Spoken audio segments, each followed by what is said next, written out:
Ladies and gentlemen, okay, so just kind of got back to my house. I did stop to eat, but so Masters of the Universe. This is a movie that I kind of was dreading when it was announced. I was a big fan of the original movie that came out in 1987 with Dolph Lundgren, Frank Langella, however the fuck you say his name. Um, just loved it as a kid. Loved it ever since I was like 3 or 4, all the way up until I was old enough to kind of see how bad it was. But and it was fun to revisit it last year, or not last year, a couple weeks ago. I watched it kind of as I was starting my detox that I'm almost 4 weeks into now. Um, so this new adaptation, wasn't thrilled with a lot of the casting. I didn't really know what to expect, because there have been so many bad franchise movies, so many bad superhero movies, things that have intellectual property tied to it. And I just the lowest expectations going in. And then I started to see the first critical reviews come out a couple weeks ago during the premiere, and I was kind of interested. I try not to overrate any kind of critical reaction, because I've been let down so many times over the past decade with people, um, just kind of like filleting terrible to maybe mediocre quality movies. But I mean, I can't even say that it's generally mediocre movies. Even they're all terrible. So this was something I didn't really know what to expect. And then kind of looking at some of the reactions from, let's face it, accounts that traffic in rage bait and, kind of beat the dead horse of everything is woke, that comes out of Hollywood. And certainly there's a lot of stuff that is a little on the nose, ideologically driven, that is not at all tied with traditional storytelling, or really how you effectively make a good movie. So um sorry, I'm just kind of waiting for my camera to catch up here because it looks like it's frozen, so that's awesome. But sweet, browser lost connection to my camera, awesome. Anyway, guys, let me figure this out.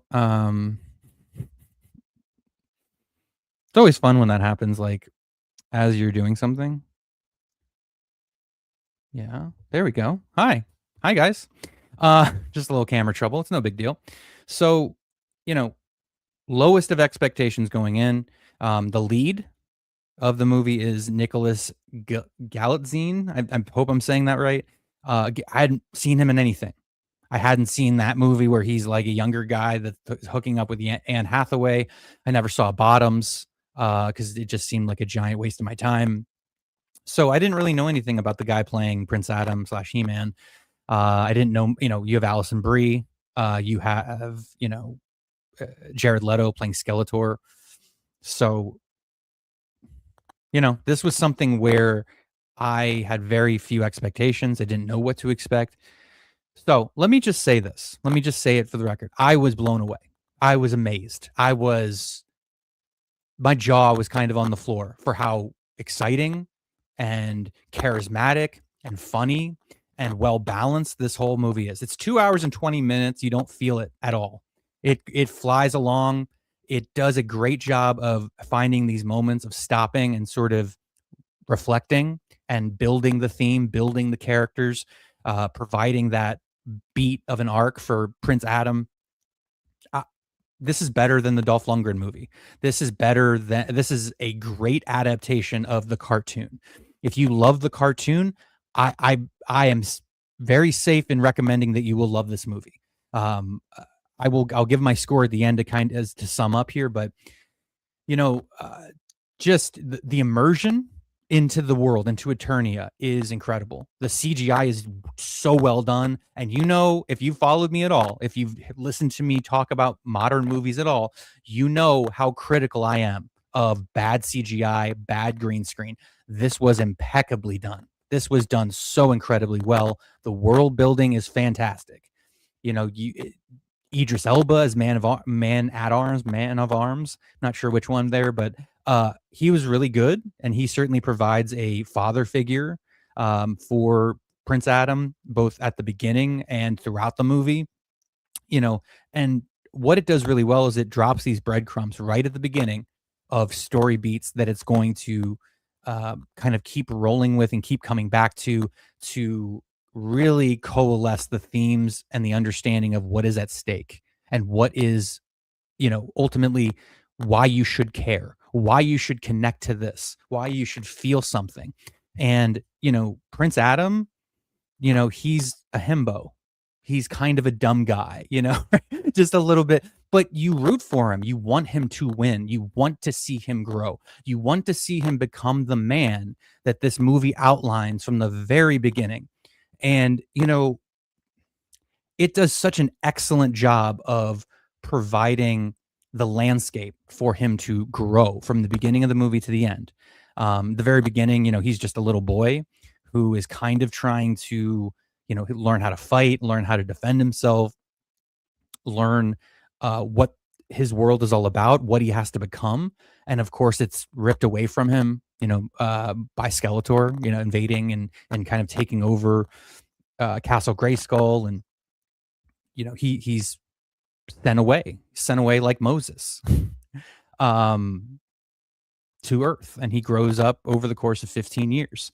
And this story has stayed with him this whole time. And of course, his friends, and he's on a date, and she looks at him like he's a fucking crazy person. And yeah, okay, you have this sort of destiny, this very much I'm trying to think of the term here real quick, and so I don't step on it, but this kind of Christ-like figure of like you becoming what you were destined to be. And, Adam, as an adult, as a 20-year-old man, is insecure, has a job in HR. He's it's like you can see how this could go wrong so many ways, where it's like, oh boy, here we go. But it rejects that identity. It rejects the modern whatever feminization of what a man is. It rejects it completely with this framing, where it's like he's lost. He doesn't have a place. He's like, okay, I don't know what I'm supposed to be. I know the story about myself and my family, but I don't know how to basically be a man.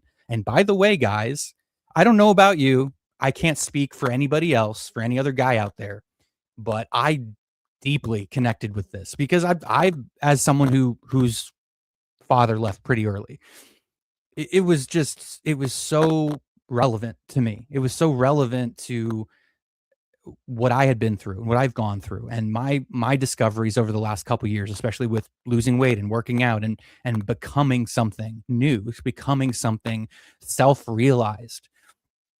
And, I thought that was just so well done. And it's silly. Of course, there's definitely some deviations from the story or digressions for jokes and humor, and for the stuff that doesn't land, it didn't detract from the overall story. It didn't detract from the character. It was they did a good job of making it into a modern sort of perspective, especially for this character, while moving towards that hero's journey, while moving to that character arc of who Adam has to become. And it's funny, it's charming, it's charismatic, it is full of funny asides, but it still leaves enough room for those dynamic dramatic moments where you want to see him win, you want to see him succeed, you want to see him grow. And he does over the course of the movie. And Man at Arms, he fails in the beginning of the movie. He is at a place where he feels sorry for himself, and he can't quite be the man that he was, even though his daughter, who's Tila, I think it's Tila, you know, doesn't see him as the same. Is diminished in her eyes somewhat because he becomes, an alcoholic, and and this is played for laughs to some degree, but also not. When they come back around to the fact that it's like a man gets back up when he falls. A man gets back up, and that's, again, this is stuff that's been missing from superhero movies, from comic book movies, fantasy movies that are, of the franchise variety, intellectual property variety, things that should sell a lot of tickets, things that baked in, it should have a fan base. And this is the complete opposite of what James Gunn did with the Superman movie, Super Bitch, basically. It it did the exact opposite. It embraces masculinity, but it embraces it in a way that is well-rounded, with humanity, with heart, with insight, with a big picture kind of intellectualization, if you will, of what it means to be a man, what masculinity really is. And it's protecting those that you love, protecting those so that they can make it through the night, as, Idris Elba's character says. And it's just like there's that, and then there's a great detail of the world building, the all the great characters that from the cartoon are there. Battle Cat, Evelyn, Skeletor, Beastman, Ram Man. I mean, all the guy with the big, the Cyclops laser guy. I mean, there you have everything, and even at the post credit scene, you get I don't know what the weird elf guy is that's like that floats around. He's there, he's there at the very end to kind of have this little fun aside. I was just, and then some of the chase scenes, some of the fight scenes, reminiscent of Star Wars / Flash Gordon. There's so much here to chew on in an action adventure fantasy movie, and it's been such a long time since a movie like this provided all of this detail, all of these things, and gave an audience a thrill ride, gave them something to talk about, something to come back and watch again. I keep seeing reports that, this isn't going to do well at the box office. And that's a shame, because this is the exact kind of movie that audiences have been craving, have been wanting to see. It is the best time at the movies that I've had in a really long time. And so, without trying to overrate it, without trying to be hyperbolic, this is a really well done hero movie, fantasy movie that really provides meaning, provides stakes, and it's fun. It never takes itself too seriously, but it has enough serious drama within it for you to engage and connect with it. So, man, I was just absolutely enjoying myself throughout the whole movie. And I'm gonna go through, some of the things that I had said, kind of quickly tweeting about it as I'm, trying to pay attention in the theater and not bother too many people.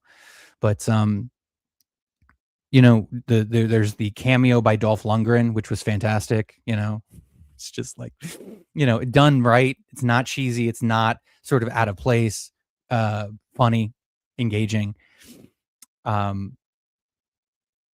jokes land. They're well timed. The He-Man arc is handled smartly, never not fun, entertaining, charming.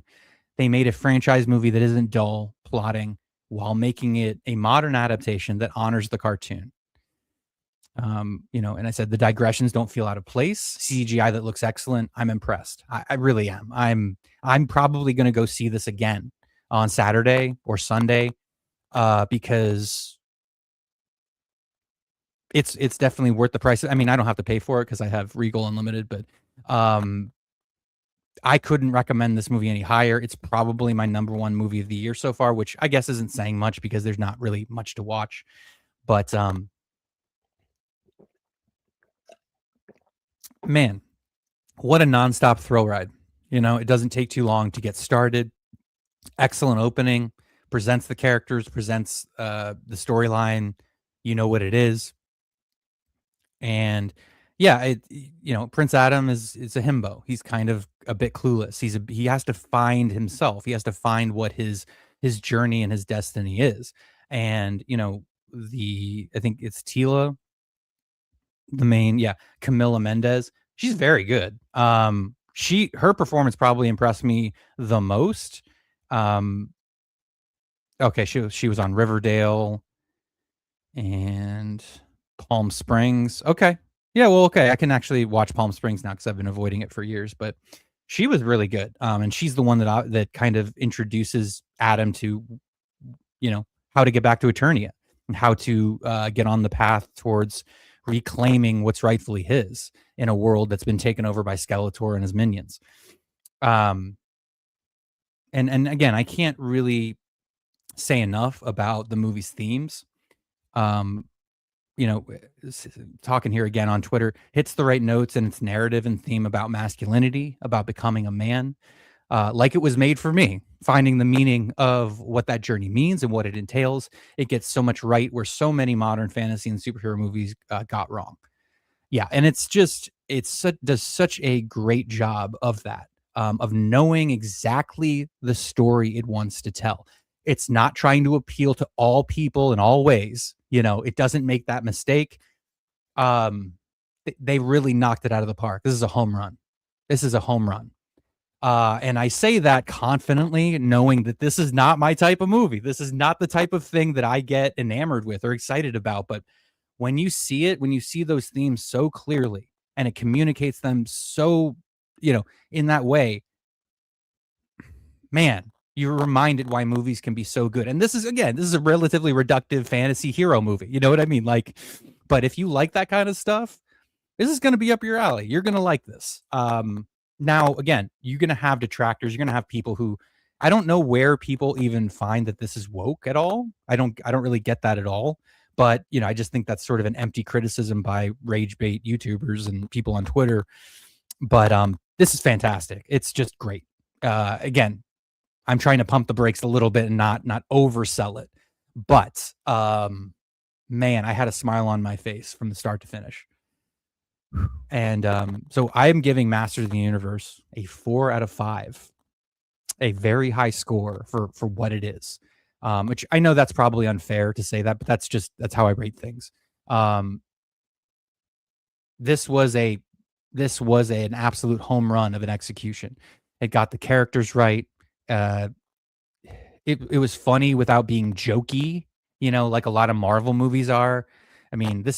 Hell, this is a better movie than Project Hail Mary. You know what? It's just because that movie was so completely dead and so personality free, and this movie is overflowing with personality and color and detail and this amazing, fantastical world. And even the talking CGI animals don't bother me that much. It's like, really, it's like, it's a fantasy. What do you want? And Nicholas, let me get his name right here. Nicholas Galitzine, really good. He embodies the role perfectly. And he goes from this guy who's sort of clueless, sort of foolish, sort of out of place into becoming Prince Adam, to becoming He-Man. And both of those, the two times he transforms are, it's not done as a joke. It's not done, subverting the concepts of a hero. It believes in its vision of its hero. It doesn't try to cut him off at the knees. And that is beautiful. That's because we've been without that. It's all about like making it a joke and making it like, oh, hey, aren't men stupid? And it's like, no, you fucking moron, they're not. They deserve respect just like any other character does. And and it's not without, again, silliness and some jokes here and there, but they land well. It's a well-rounded exchange of those things where, yeah, there's digressions and there's comedy, but it's genuinely funny. It's like, talking about how, like, when he was a kid, training and everything, he's not given any breaks. He's like ridiculed and made fun of. And guess what? That's the world of men. That's the world of men, where you're constantly fucking like kicked in the balls, theoretically and literally, at every turn by other men, by the women who are, capable. You know what I mean? And it's not, by the way, that's never done in a kind of like bullshit, feminist way. It's no, these characters are believable in how they're effective and how dynamic they are. And it does all the beats how they should be done. It executes it tremendously well. So I really wouldn't understand how what fault people would find in this. Hey, if you didn't find the jokes funny, if you don't like that sort of comedic tone, that they'll do from time to time throughout the movie, okay, I can get that. If you didn't like, when Skeletor like goes inside of his head to sort of taunt him and torture him, okay, I mean, I get it, whatever. But again, none of that is enough to detract from all of the goodwill they build up for what they do with it. Um, this is just such a unbelievably entertaining, funny, fun, uh, thrill ride of a movie. It just provides and delivers on so many levels as a piece of summer blockbuster entertainment. To me, this one's going to be really hard to beat in overall value, overall quality, as just a popcorn blockbuster movie for summer 2026. So, we'll see. We've got Spielberg's Alien movie coming out that I have no interest in seeing. I can't wait for the Odyssey. That's going to be incredible. We'll see that. We'll see all the bitching kind of be irrelevant to, um, we'll see what happens with that. But I think that ultimately Nolan's going to be, whatever, exonerated. It's like, guy's coming off the best movie of his career, guys. How about you pump the fucking brakes? But this movie, Masters of the Universe, just blew me away. I mean, I was laughing, I was excited, I was engaged. I felt like I was 5 years old again. I felt yeah, I felt great. Um, and it's been such a long time since I felt that. And the fact that it's kind of silly that it's, kids can watch it, but mom and dad will get a lot out of it. Teenagers will like it if they don't take themselves too seriously. So man, this was a knock it out of the park execution by Travis Knight and company. There's even the product placement in it with the Amazon truck running over Beast Man. It's just like, come on, man. Shit like that was just like, come on. And these things aren't lingered on. It doesn't try too hard to sort of like, hey, did they get it? Hey, did they get it? No, it keeps going. It keeps moving. And in that way, it respects the audience. Something that Hollywood has done a really fucking poor job of in the last decade plus. And yeah, I'm just kind of trying to think off the bat here if there was anything else that really stood out. But the villains are well done. The Skeletor performance, I think maybe critics gave Jared Leto a little too much credit. I mean, because he's basically hiding behind animation mostly. I think he does a great job. I think that the performance is good. It's definitely more of a cartoonish, from the cartoon type of Skeletor, and not what Frank Langella did in the live action movie.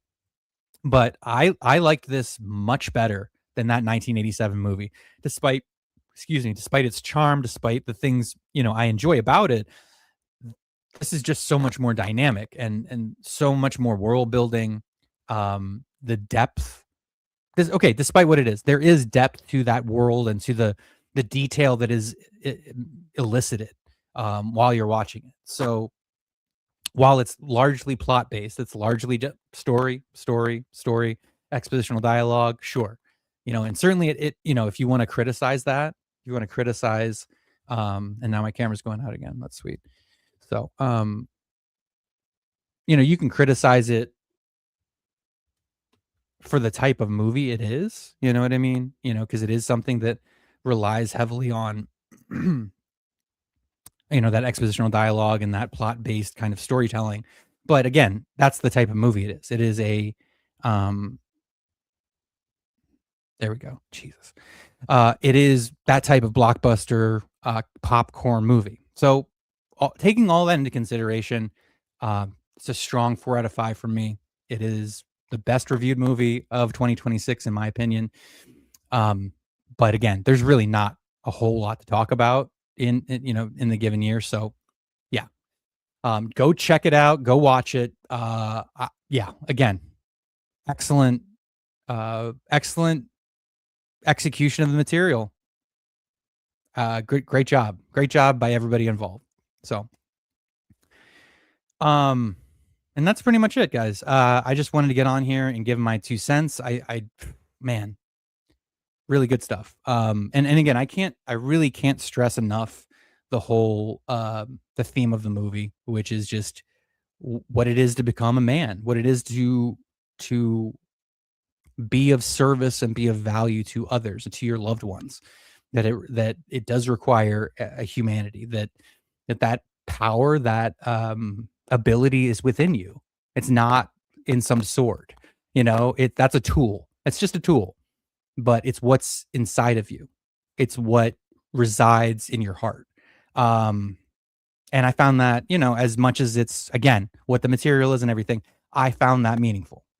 And that's, again, it's something that these types of movies have struggled with the last decade, the last 15 years of movie making. So if you, and again, the guys out there that are, whatever you want to say, conservative or on the right, there's a lot here that you can sink your teeth into. There's a lot here that's meaningful, about the classic hero's journey, about what it entails, about growth, about all that, while still, yes, while still having, that sense of vulnerability and loss and losing and learning from missteps, growth, progression. All of those things are right there in the movie, and they're done so well, while being a fun fantasy, epic kind of story. So check it out, man.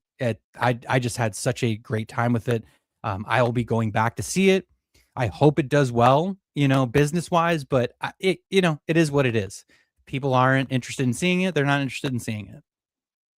That is what it is. But um, yeah, just very satisfied with what was put on screen. So anyway, all of that to say, June is my sci-fi month, so I'm trying to watch as many sci-fi movies that I haven't seen, as well as some classics. So I'll be watching the Paul Verhoeven movies. I'll be watching, 2001. I'll be watching A Clockwork Orange, but I do want to see things like Outland. I do want to see things like Zardoz. I do want to see things like, Forbidden Planet, things like that. Things that I have not seen yet, have not gotten to. If you have any recommendations, you can always come over to my Twitter. It's Rob_Motto, and leave me a tweet.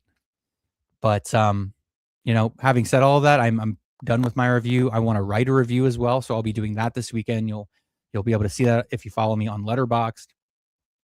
Same name. So anyway, guys, take it easy.